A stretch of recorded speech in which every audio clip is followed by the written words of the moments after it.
Est-ce que la Fiorentina a fait le meilleur coup du mercato estival en prenant Inao à 26 millions? Alors oui, je sais, je sais, je sais. C'est un petit peu osé comme question parce qu'évidemment, bien sûr, Cristiano, c'est pas le joueur le plus connu, le plus bankable, celui qui parle à tout le monde et c'est un transfert quand même à 26 millions. Donc c'est pas rien. Mais on va quand même se dire une chose, c'est que Cristiano, c'est un sacré joueur. C'est un sacré, sacré joueur. Moi, je vais pas vous faire l'expert qui le connaît depuis tout jeune, mais vraiment, je vous cache pas que moi, j'ai beaucoup, beaucoup, beaucoup apprécié le joueur. Alors, pour ceux qui auraient pas forcément, qui le maîtriseraient pas forcément, euh, on a un joueur quand même qui est avec une valeur marchande. Voilà, c'est le premier truc quand même qui va vous sauter aux yeux, c'est le montant qui a explosé depuis 2026, enfin depuis la CAN. Vraiment, c'est pas que moi, hein, quand je vous dis que le joueur a vraiment extraordinairement progressé et est devenu un joueur énorme, c'est que on parle d'un joueur qui était quand même à Bastia. Bon, alors là où est le souci, c'est que pour moi, le, le, le j'ai envie de dire le problème que je vois, c'est que notre ami Cristiano, il est passé par le championnat français. Et j'ai un peu de mal à me dire que en un an, hein, il est parti en 2025, en août 2025 pour 9 millions et demi, et qu'il parte derrière pour 26 millions, et que bien évidemment, c'est un club plus huppé, donc la Fiorentina qui le récupère. Honnêtement, je me dis, on a quand même raté des trucs en Ligue. Alors, on a Ramsey qui nous dit: Salut copain, live très nocturne. Encore ça va pour moi, il est 1h30. Tu as vu l'offre de l'OM pour Belgali? Non, j'ai pas vu l'offre de l'OM pour. Bah, il va falloir, hein. Il va falloir, hein, mon copain, hein, je vais pas te mentir. Vu ce que j'ai pu voir cet après-midi, ouais, c'est pas une mauvaise idée qu'il y ait une offre pour Belgali, hein, parce que côté droit, c'est dur. On a souffert, hein. Donc oui, oui. Ah bah ok, d'accord. Je vois ton message. Ok, pas de problème. Euh, oui. Donc pour revenir, on parlera un petit peu de l'OM si tu veux sur la fin de ce live mercato, mon copain. Pour en revenir donc à notre ami Christina Oulay, euh, moi je vous dis c'est un joueur. J'ai un petit peu de regret que ça passe par les clubs de Ligue 1 et ça passe par le championnat français, pardon, et qu'il n'y ait aucun club de Ligue 1 qui ait réussi à récupérer. Et on parle d'un joueur de 20 ans, hein. Donc un très très jeune joueur. Et pour ceux après qui ne l'auraient pas vu, parce que je peux comprendre, tout le monde ne regarde pas forcément la Côte d'Ivoire ou Trabzonspor, je peux comprendre. Maintenant, la Côte d'Ivoire a été là quand même pendant la Coupe du Monde et pendant la CAN, donc ça, quand même. Euh, Joueur super bon techniquement, vraiment capable de pouvoir se sortir dans les petits espaces, bonne caisse physique, parce que quand on va regarder un peu les stats, alors évidemment, c'est le championnat turc. Alors, évidemment, faut doser parce que c'est le championnat turc, mais notre ami Christian Oulay, quand on voit juste la heatmap, ça vous montre vraiment quand je vais vous dire que c'est un joueur qui est vraiment polyvalent et qui est bon dans les deux, alors pas dans les deux surfaces, hein, mais dans, dans tout le cœur du jeu et qui est aussi capable d'être bon en phase offensive, mais en phase défensive, en interception, par exemple, c'est un joueur qui est très très intéressant, vraiment qui est très intéressant et profil technique. Moi, j'aime beaucoup. J'avoue que ça faisait partie des joueurs que j'aurais aimé. Tu vois, par exemple, Amine, pour te répondre, j'aurais bien aimé le voir à l'OM. Alors, bien évidemment, maintenant, j'ai compris les possibilités de l'OM. Mais voilà, un joueur vraiment très intéressant avec un bagage technique au milieu de terrain. Ouais, au-dessus, vraiment au-dessus du lot et je vais pas vous mentir les copains, il y a peut-être des chances pour que la Fiorentina, elle fasse une vraie plus-value derrière, hein et que, à la fin de la saison, on parle d'une des révélations. Parce que je regarde un petit peu ce qui se dit en Italie et en Italie, pour l'instant, on est, ouais, on est plus étonné, on va dire, par le prix du transfert, plutôt que par. Ouais, j'ai un petit problème. Hop, voilà, c'était ça que je voulais faire. Voilà, mon ordi, il y a un petit problème. Voilà, ça va être mieux. Voilà, c'est ce que je voulais vous remontrer. Voilà, on va y arriver. Ah bah non, mais décidément, ça veut pas. Voilà. Oh. Donc, ce que je voulais dire, pardon, il y a un petit souci là, 2h30 du matin, c'est un peu normal. C'est que oui, voilà, joueur très complet, très intelligent. Pendant la Coupe du Monde, alors il démarre pas dans le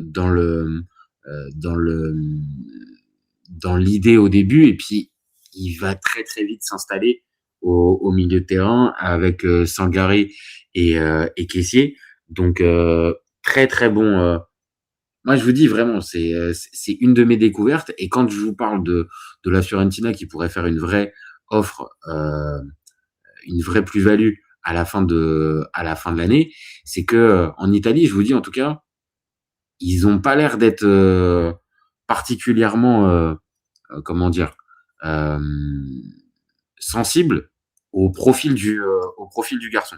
C'est que pour eux, on n'est pas sur un joueur frisson, ou on n'est pas sur un joueur découverte ou une pépite qu'on a chopé. Et moi, je vous le dis, de ce que j'ai pu voir, on est vraiment typiquement là-dessus. Donc, quand je parle de vrais gros coups à 26 millions, bah oui, on a tout un tas de joueurs. Dès qu'il y a on va dire un peu de hype autour, on arrive à des sommes 40, 50, 60 millions. J'ai entendu encore aujourd'hui, je sais pas si vous voyez qui est Lucas Bergvall, qui joue à Tottenham. Alors, le gars, il va être transféré 66 millions à Sunderland. Je comprends pas. Vraiment, au premier degré, c'est un bon joueur, un bon petit joueur, mais jamais de la vie, ce joueur-là peut valoir ce tarif-là. Donc, voir un Chris Inaoulay, 20 ans, pétri de talent, technique, bon dans les deux surfaces, acheter 26 millions pour un club comme la Fiorentina, moi j'ai envie de vous dire, c'est une énorme opération qu'a fait la Fiorentina. Alors peut-être qu'on va en parler dans 6 mois et on va se dire il s'est pas acclimaté, il s'est pas, ça a pas marché, mais voilà, 26 millions quoi. Pour te répondre, Amine, c'est voilà, c'est là. Notre ami Christina Ououlay, là, son transfert, il est estimé à 26 millions. Et il était à 9 millions. Il a été acheté à 9 millions par Trabzonspor il y a il y a un tout petit peu moins d'un an. Donc la plus-value, elle est énorme. Et moi, je le répète, pour un joueur ivoirien qui arrive le championnat en France, donc en Ligue 2, pardon, du côté de Bastia, et que aucun club français ne puisse récupérer ce joueur-là, et que ça soit un club turc qui en profite et qui au final se fasse une belle plus-value, ouais, franchement, je suis un peu colère, quoi. Je suis un petit peu colère, si on veut dire. Alors, oui, pour te répondre, hein, Amine, oui, oui, je te confirme, hein, 66 millions, c'est ce que j'ai vu. Alors, c'est pas encore officiel, c'est pas encore tombé, mais on parle de 66 millions pour Sunderland. Donc, on sait, hein, on en parle et on va continuer d'en parler tout à l'heure, des prix en première ligue où on est sur des montants complètement délirants. Mais ça montre bien.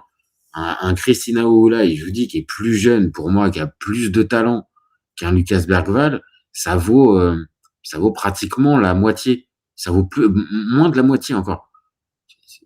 Et c'est pour ça que je parle de gros, gros coups de la part de la Fiorentina. Alors bien sûr, si on regarde à l'échelle de la Ligue 1, oui, vous allez me dire, oui, non, forcément, la Ligue 1, elle n'est pas capable maintenant de se mettre sur un salaire comme ça.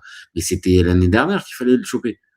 Et vous allez pas me dire que tout un club de Ligue 1, tout un tas de, de, de clubs, et je dis même pas forcément les deux, trois premiers, mais dans les promus, il n'y a pas un seul club qui s'est dit attends, ouais, ouais, et lui, il avait du niveau en Ligue 2, attends, on va le prendre.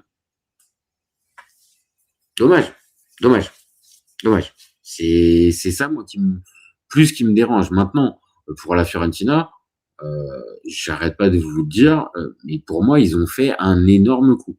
Et en Italie, ils sont pas encore bien conscients, mais je pense que dans quelques semaines, quand on reposera la question de Cristina Oulay en Italie, je pense qu'on sera sur un grand. Oh, quel beau coup.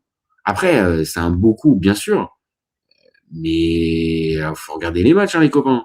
Il suffisait juste de regarder les matchs pour voir que quoi, que tout simplement notre ami Christina Oulay, oui, il y avait évidemment du talent, ne serait-ce qu'à la CAN en fait. Ne serait-ce qu'à la CAN, il a changé à lui tout seul la face du milieu de terrain ivoirien. Et pendant cette Coupe du Monde, il s'est imposé dans ce milieu de terrain-là. Et on l'a dit, la Côte d'Ivoire, ça c'est pas passé très très loin. Hein. C'est pas passé très très loin, peut-être d'arriver en huitième de finale et qui sait contre le Brésil ce qu'ils auraient pu être capables de faire. Donc voilà, peut-être le seul bémol encore pour lui, c'est que sur les fameuses stats qui comptent et qui marquent un petit peu les esprits, oui, il est peut-être pas là. Il est peut-être pas là parce que juste 2 buts et 4 passes décisives en 28 matchs, bon, ah, il y a peut-être un peu, on va dire ce côté-là qui manque. Maintenant, bon, on parle quand même d'un joueur aussi milieu de terrain, plutôt positionné. C'est plutôt un 8. Hein. Moi, pour moi, tout ce que j'ai pu voir, c'est plus un 8. Alors après, qui peut jouer 6, qui peut jouer à plusieurs postes au milieu de terrain, qui peut même jouer pointe haute d'un milieu à 3, je pense. Parce que techniquement, il en a, mais vu la caisse physique qu'il a, vu sa capacité à répéter les efforts, ouais, pour moi, c'est un gars que tu mets plus ouais, en vrai box-to-box. Mais box-to-box avec une vraie qualité technique au-dessus de la moyenne. Par contre, oui, c'est pas le plus costaud. De mémoire, je crois qu'il fait 1m75.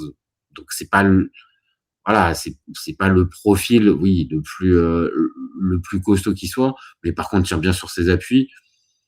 Non, moi, vraiment, je vous dis, c'est un regret de pas le voir en Ligue 1.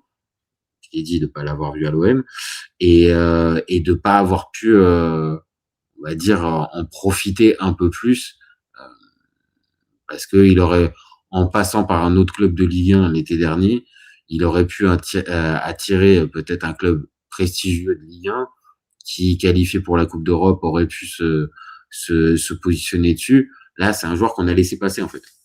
Alors oui, bah ça, c'est cool pour eux. Ils en ont bien profité. Mais bon, voilà. Donc pour moi, je reste sur cette idée. Je vous le dis, les copains. Pour moi, notre ami Chris Inao Oulay à 26 millions du côté de la Fiorentina, c'est à mes yeux pour l'instant le meilleur rapport qualité-prix qui a été fait sur ce mercato. Après, peut-être vous en avez d'autres, peut-être, mais je trouve qu'à 26 millions, pour moi, c'est le genre de joueur, c'est moche à dire, dans, allez, dans 12 mois, tu peux faire il peut valoir le double. Donc, pour moi, c'est aussi ça qu'on doit prendre en compte dans les meilleurs coups. C'est pas forcément que la valeur du joueur, malheureusement, c'est aussi sa valeur et ce qu'il pourrait prendre aussi comme valeur. Et à ce petit jeu-là, je vous dis, Fiorentina fait un énorme coup en prenant Inao à 26 millions.